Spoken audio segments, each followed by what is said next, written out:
Well, the Major League Baseball playoff picture is set. 10 teams will be duking it out to win the World Series. And unfortunately for Canadian baseball fans, the Blue Jays will not be part of the action. Joining me to talk a little bit more about this is our sports reporter, Evan Kenny. Evan, thanks for being here. Yeah, thank you, Jace.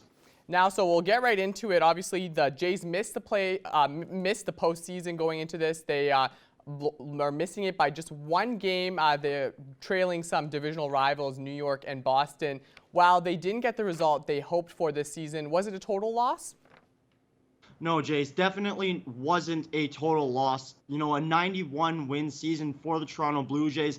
They just missed the postseason by one win, as both the New York Yankees and the Boston Red Sox had 92 wins. So definitely not a failure. You know, in plenty of other years, 91 wins does get you into the postseason, or even in other divisions, 91 wins gets you to the postseason.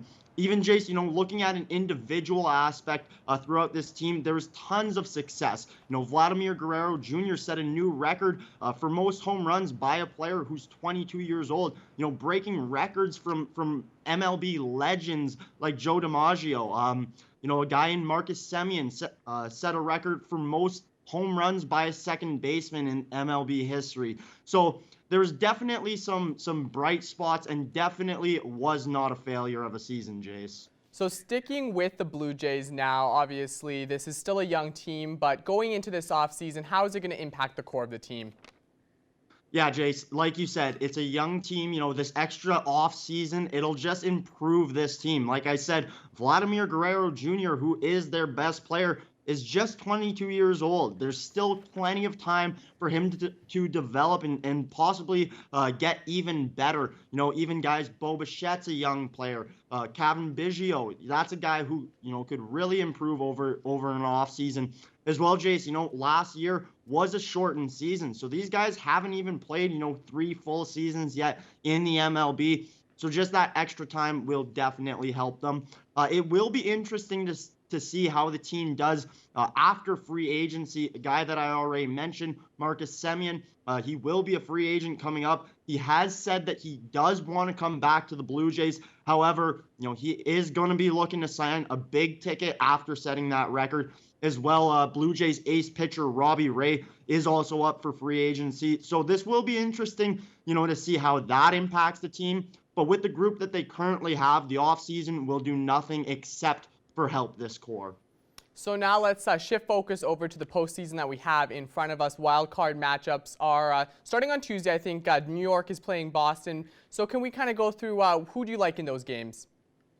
Yeah, Jace, for me, you know, I'm a big defense wins championships kind of guy. And when it comes to baseball, I think pitching wins you championships. You know, you can look back all the way to, you know, really the San Francisco Giants dynasty, I think, is a perfect example of what pitching can do for a team. So just talking about the Yankees versus the Red Sox, I think the Yankees have one of the best bullpens, if not the best, in the MLB. So I'm going to take them. However, I don't think they will make it past the Tampa Bay Rays. Tampa Bay has won 7 straight series against the Yankees. Why not make it 8? They've really had their number throughout this entire season. You know, continuing on with the American League, the Chicago White Sox and Houston Astros will be duking it out in their series. I have this one going to the White Sox. Like I said, Jace, you know, pitching really is important when it comes to the postseason. And when you got Giolito, Keuchel, Lance Lynn, and Rodon just in your starting rotation, that's pretty lethal. Now, as we take a look at the National League side here, LA Dodgers will be taking on the St. Louis Cardinals in their wild card game. I know it's pretty crazy to be saying the reigning champions in the LA Dodgers are in the wild card as well. They were the second best team standings-wise this past season. I have them beating the St. Louis Cardinals. I also have them beating the San Francisco Giants, who finished just above them in the standings this year. You know, the Dodgers had 3 pitchers within the top 10 of the league in ERA. When a guy like Max Scherzer is not your team's ace, that's pretty deadly. And then in that other series, sticking with this theme, defense wins championships. The Milwaukee Brewers, I believe they will take this. Corbin Burnes this past season, you could argue, is the best pitcher in the MLB. As well, you could argue that the Milwaukee Brewers have the best closer in Josh Hader. So, Jace, I think I got to go with those matchups.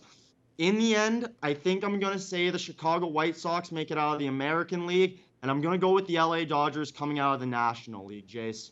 Well, we still have a lot of baseball in front of us, but within the next month, we will have the 2021 World Series champion. We'll know who it's going to be. Evan, thanks a lot for taking this time and talking with us today.